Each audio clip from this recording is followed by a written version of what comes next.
Você já deve ter ouvido que a independência do Brasil foi algo pacífico, não houve guerras, só que não foi bem assim.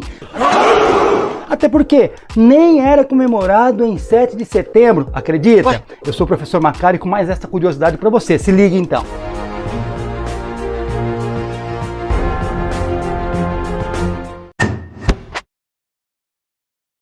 Não podemos comparar ao que aconteceu lá na América do Norte e nem aqui na América Hispânica, mas o Brasil teve sua guerra de independência sim e durou nada mais, nada menos do que 2 anos. Acontece que Portugal mantinha guarnições e tropas muito fiéis à coroa, inclusive frotas marítimas em todos os pontos estratégicos do Brasil. Aquele país ao sul do Brasil que se chama Uruguai, aquele território já pertenceu ao Brasil, nós conquistamos ele dos espanhóis, mas o que aconteceu? Os moradores daquela região, que se chamava naquele tempo Província da Cisplatina, não gostaram muito da ideia e fizeram guerra contra o imperador Dom Pedro I.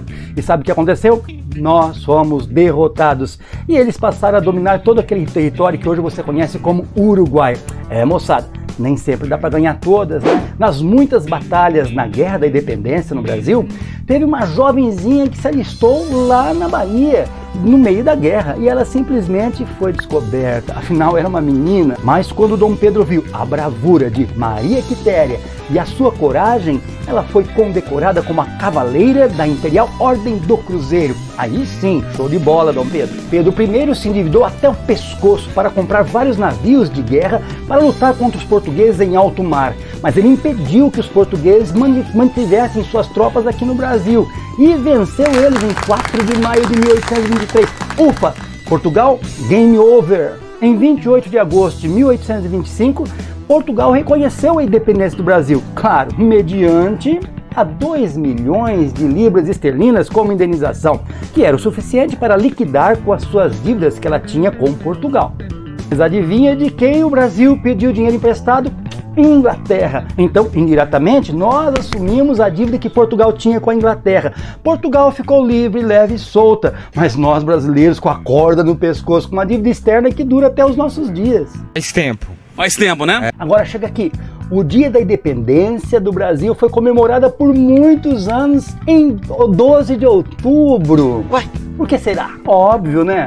O dia que Dom Pedro I foi aclamado imperador do Brasil. O imperador Dom Pedro I! Somente no final do reinado de Dom Pedro I, em 1831, é que o Brasil passou a comemorar a data do Dia da Pátria, em 7 de setembro. Lembrando que o dia em que Dom Pedro ergueu a sua espada e disse: "Pela minha honra, juro fazer a liberdade do Brasil. Viva a independência!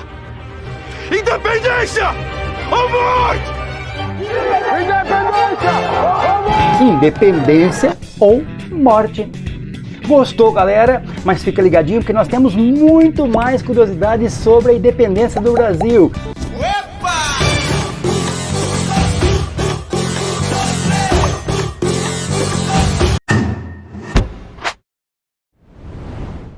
E hoje vamos falar do quê?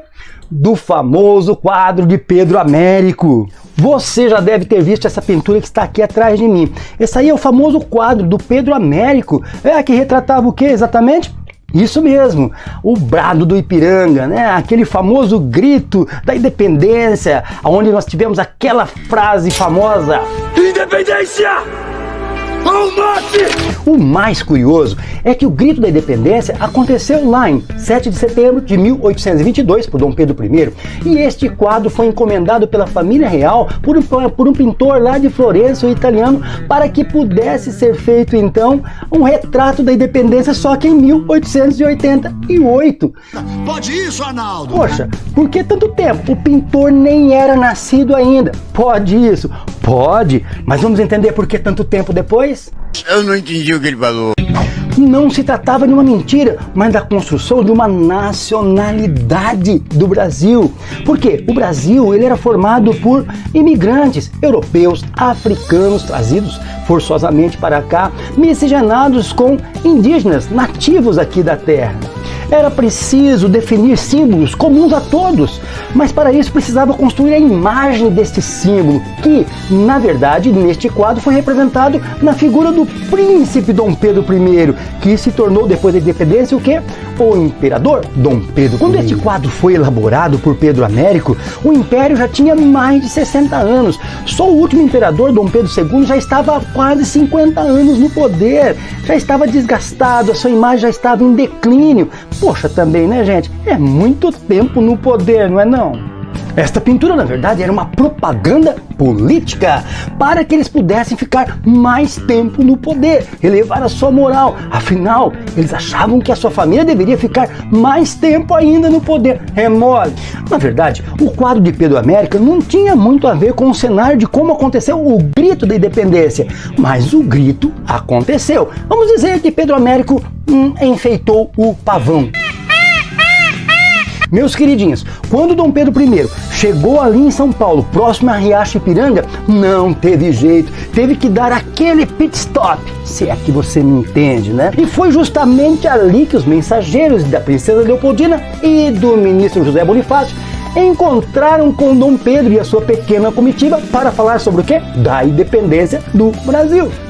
O grande Dom Pedro I, então, naquele seu cavalo maravilhoso, rodeado por centenas de pessoas, só que não foi bem assim. O Dom Pedro I ainda era um jovem, pouco mais de 20 anos, era um príncipe regente que estava ali em viagem de articulação política. Então veja só, ele estava rodeado ali por sua pequena guarda e algumas pessoas ali importantes, ou seja, foi contemplado, testemunhado a independência por pouco mais de 20 pessoas. Decepcionado? Nada pomposo, né? Então tudo foi uma mentira? Lógico que não. Tudo vai na maneira como você conta a história. O fato é que aconteceu. A independência, o encontro, tudo isso aconteceu. Então não fica tristinho, não. Digamos que Pedro Américo exagerou um pouquinho aí na sua forma de retratar, mas era o que era necessário fazer naquele momento para erguer a moral do império que estava em declínio no Brasil. O mais importante é que nós temos que comemorar, sim, o dia da independência, porque finalmente, depois daquele dia, nós ficamos livres de Portugal. Enfim, livres. Acabou! Fica ligadinho que nós temos mais. Assista os próximos vídeos com mais curiosidades sobre a independência do Brasil.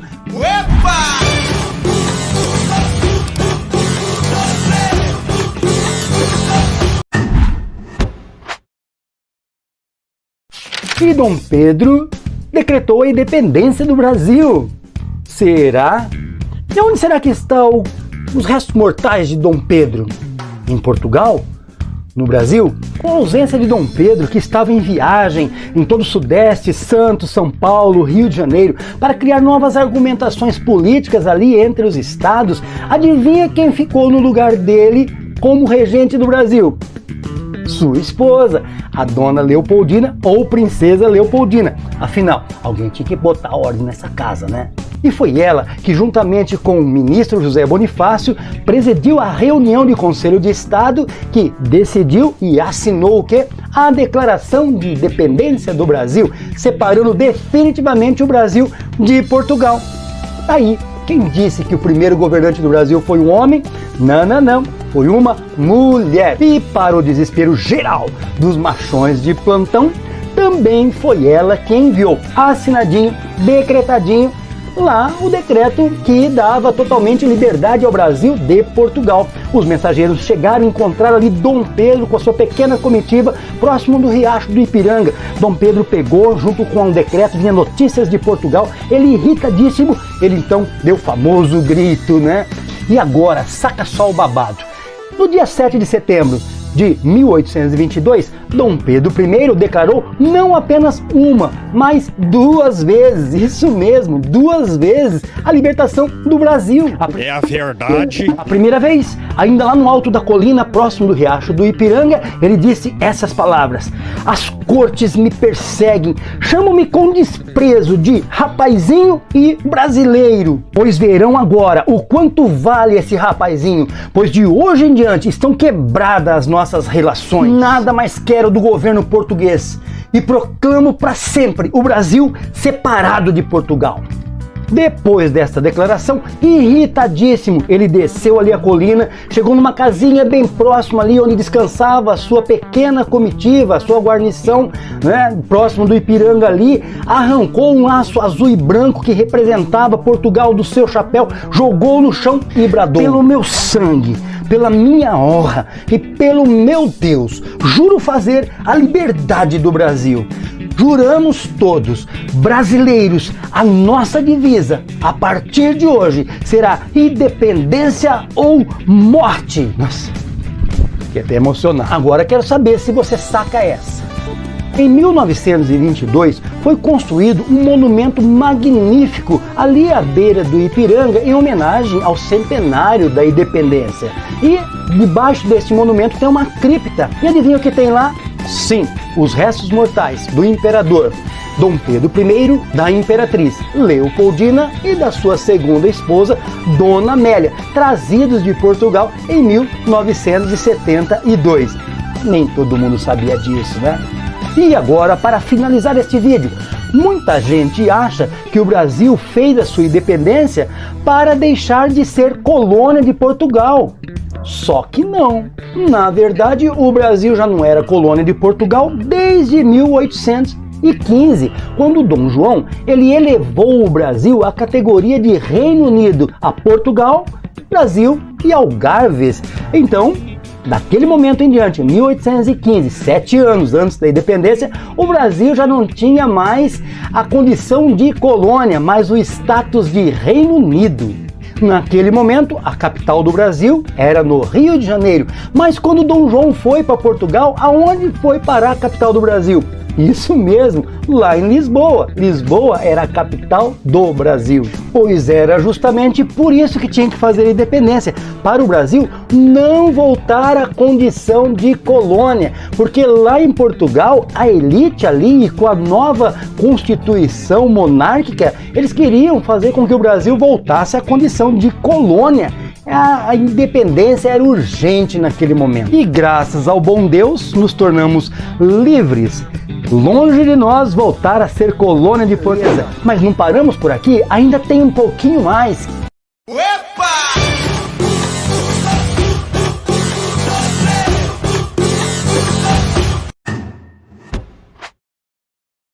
Você sabe o nome completo do imperador Dom Pedro I? Sabe quem foram seus filhos? E a polêmica história do hino da independência? Pedro de Alcântara, Francisco, Antônio, João, Carlos Rafael, de Paula, Miguel Xavier, Joaquim, José, Gonzaga, Pascoal, Cipriano, Serafim, de Bragança e Bourbon. Ufa! Nossa, ou era muito importante ou o pai e a mãe odiavam esse moleque. Acho que não. Cara, eu não quero nem imaginar os apelidos desse moleque. Este era o nome e os 17... 1, 2, 3, 4, 5, 6, 7, 8, 9, 10, 12, 13, 14, 15, 16, 17... Isso mesmo, 17 sobrenomes. É melhor chamar ele de Dom Pedro I mesmo, né? Mas o camarada não era só exagerado no nome, não. Segundo o livro Dom Pedro I, a história não contada, de Paulo Resutti, Dom Pedro teve mais de 40 filhos. É mole. Reconhecidos mesmos, cerca de 20. O resto são histórias que o povo conta. Teve um filho com a bailarina francesa Noémie Thierry, 8 filhos com a imperatriz Maria Leopoldina, mais 5 filhos com a sua amante, a Domitila, a Marquesa de Santos. E a lista segue. Um filho com a sua segunda esposa, a Dona Amélia. Teve um filho com a Marquesa de Sorocaba, que era irmã da sua amante, Domitila. Um filho com uma modista francesa. Ao voltar para Portugal, ele teve um filho com uma freira, Ana Augusta Peregrino. Depois, mano, mais ou menos 43 filhos aí. O camarada não era fácil, não. Cabra macho. Mas o seu sucessor, Dom Pedro II, era filho da sua esposa legítima, a imperatriz Maria Leopoldina. Ufa, pelo menos isso. Uma outra curiosidade é a questão da bandeira. A bandeira ficou basicamente uma mistura da bandeira de Portugal com a bandeira que nós temos hoje, né? Então a bandeira do Império, ela era verde e amarela com o brasão de Portugal. Agora, o verde e amarelo não tem nada a ver com a mata, com as riquezas, não, gente. Isso aí tinha a ver o verde com o brasão da família dos Braganças de Dom Pedro I e o amarelo da família Habsburgo, da princesa Leopoldina. Por isso que usava o verde e amarelo, que depois, é claro, tomaram novos significados, que passou a representar aí a nova bandeira que nós conhecemos hoje depois da República. Agora, você sabe quem escreveu o hino que hoje nós conhecemos como da Independência? Dom Pedro I? Não, foi o jornalista e poeta Evaristo da Veiga, em 16 de agosto de 1822, antes da Independência. Oxe, como pode? Ai, que burro, dá 0 pra ele. A melodia para esta música da Independência foi feita pelo compositor Marco Portugal, né? Antes também da Independência. Quando Dom Pedro I ele soube desta melodia, ele foi lá e compôs outra melodia, que é a melodia que nós conhecemos hoje. Só teve um pequeno detalhe. A melodia de Dom Pedro ficou esquecida por muitos anos. Em 1922, quando já fazia 100 anos da independência, na comemoração do centenário da independência, então foi resgatado ali a melodia que era lá do compositor Marcos Portugal. Mas somente em 1930, na era Vargas, o compositor Heitor Villa-Lobos, ele resgatou então a melodia de Dom Pedro I, que ficou sendo a música que você conhece hoje como o hino da independência do Brasil. Show de bola, né, pessoal? Quanta curiosidade sobre a independência do Brasil e seus protagonistas. Assista os outros vídeos também, você vai conhecer muito mais curiosidades além da que você viu hoje. Valeu, pessoal, curti pra caramba falar sobre esse assunto com vocês. Fui, beijão, tchau!